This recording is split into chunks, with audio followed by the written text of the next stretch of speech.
क्योंकि हम औरत है ना, हम एक महिला है ना, तो एक महिला क्या सोचती है, एक महिला कितना सोच सकती है और वो अपने मतलब कि रोज के जीवन में कितना तकलीफ झेलती है, हमको नहीं लगता कि हमसे अच्छा कोई समझ सकता है।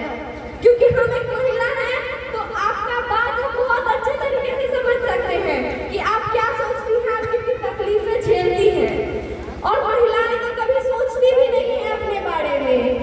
भारत की महिलाएं, बिहार की महिलाएं कभी नहीं सोचती हैं अपने बारे में, हमेशा अपने परिवार के लिए, अपने बच्चे के लिए और अपने परिवार के लिए सोचते सोचते उनका जिंदगी खत्म हो जाता है। कभी वो ये नहीं, कभी ऐसा नहीं होता, हम नहीं देखे हैं अब तक कि कोई महिला अपने लिए एक दिन गई और बोली कि नहीं आज हम नया साड़ी खरीदेंगे, या अगर उसकी तबीयत खराब है तो या फिर वो ये सोचे कि हम खुद के ऊपर 200, 400, 500 रुपए खर्च करेंगे। कभी भी नहीं, कभी भी नहीं। वो अपने ऊपर चाहती है कि जितना से जितना कम खर्च हो सके और अपने लिए कभी नहीं सोचती है। लेकिन ये हमारा भाग्य है, ये हमारी किस्मत है कि हमारे लिए सोचने वाला कोई पैदा किया है, हमारे लिए कोई सोच रहा है। आपके लिए, मेरे लिए, बिहार की हर एक वो माता बहन जो अपने लिए नहीं सोचती है, उसके लिए सोच रहे हैं वो।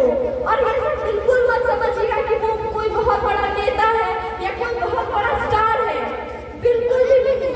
वो एक बहुत ही आम आदमी है, आपका बेटा है, आपका पोता है, आपका भतीजा है। कौन है? बारटोला में इस कार्यक्रम में आए हुए हमारे तमाम माँ बहनों, हमारे नौजवान साथियों, बूढ़े बुजुर्ग और नन्हे मुन्ने बच्चों, डाइस पे बैठे अलहाज हाफिज गुलाम यासिर साहब, मेरे बड़े भाई दिलशाद गनी साहब, मेरे साथी टिंकू भाई, इस पंचायत के पंचायत अध्यक्ष भाई अतर इकबाल साहब, बड़े भाई हारून साहब, हमारे खालिद भाई, डॉक्टर मुर्शीद साहब, सरफराज भाई, नवेद आलम साहब, गुलसाद राही साहब, अबू रेहान भाई और फिरोज साहब, जहांगीर भाई, मास्टर जाहिद साहब, हुसैन रब्बानी साहब, हमारे भांजा साहिल बाबू, कादिर साहब, पटना से आई हुई खुशी जी, उसके साथ में साथ चलने वाली रीमा यादव जी, और इस प्रोग्राम का मैनेज करने के लिए मेरे भाई फरहान साहब, मैं आप सबों को दिल की गहराई से मुबारकबाद देता हूं, आप सबों का शुक्रिया अदा करता हूं, धन्यवाद करता हूं कि आप लोगों ने अपना कीमती समय निकाल करके हमें सुनने के लिए यहाँ पे अपना वक्त दिया। जैसा कि मैं आप सबों को बता दूं कि हम लोग एक जनसंवाद कार्यक्रम 5 साल बेमिसाल, और इसके साथ में आपका जो नेता, बिहार के भविष्य का मुख्यमंत्री, हमारे आदरणीय श्री लालू जी का लाल, श्री आदरणीय तेजस्वी यादव जी का जो घोषणाएं हैं, उन्होंने जो घोषणाएं की है, मैं उनके बारे में चंद बातें आप सबों के बीच में रखने के लिए आया हूं। मेरी मां बहनों, मेरे नौजवान साथियों, मेरे बुजुर्ग, आज आप लोग जानते हैं मुल्क और हमारे प्रदेश का जो हालात है, ये आज किसी से भी छुपा हुआ नहीं है।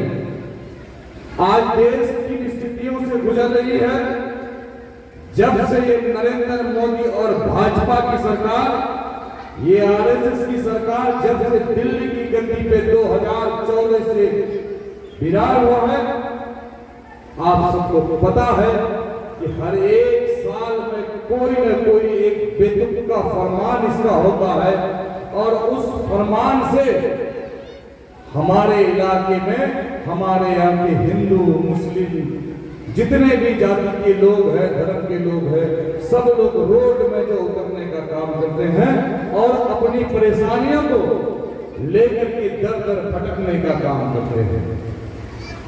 मेरी मां बहनों, आप लोगों को याद होगा जब से ये डबल इंजन की सरकार बिहार के अंदर में आई, ये किस तरह से हम सबों को परेशान कर रहा है। हर एक साल में किसी न किसी परेशानी में डालने का काम कर रहा है। कभी नोटबंदी के नाम पर हमारी मां बहनों को, हमारे बूढ़े बुजुर्ग को, जो कमजोर तबके के लोग हैं, उन सबों को जो है बैंक के आगे में लाइन लगाने का काम करवाया, तो ये नरेंद्र मोदी करवाया, ये नीतीश कुमार करवाया। क्योंकि इसके बाद आप याद रखिए कि इस नोटबंदी से ना ही किसी को फायदा हुआ, ना ही किसी को नुकसान हुआ। अगर नुकसान हुआ है तो सबसे ज्यादा जो है मेरी गरीब मां बहनों को, बूढ़े बुजुर्ग को, जो नीचे वर्ग के लोग हैं, जो अल्पसंख्यक के लोग हैं, उनको सबसे ज्यादा नुकसान हुआ। ये नोटबंदी की वजह से आप जानते हैं कितने बच्चियों की शादी छूट गई, कितने लोग अपने बेटियों का जो है विवाह नहीं करा पाए। आज कितने लोग इलाज के कारण, पैसे नहीं रहने के कारण जो है, पैसा बैंक में रहते हुए, घर में पैसा रहते हुए, इलाज के कारण जो है वो अपनी जान गंवा दिए। याद होगा आप लोगों को। ठीक उसी तरह से लॉकडाउन का मामला चला।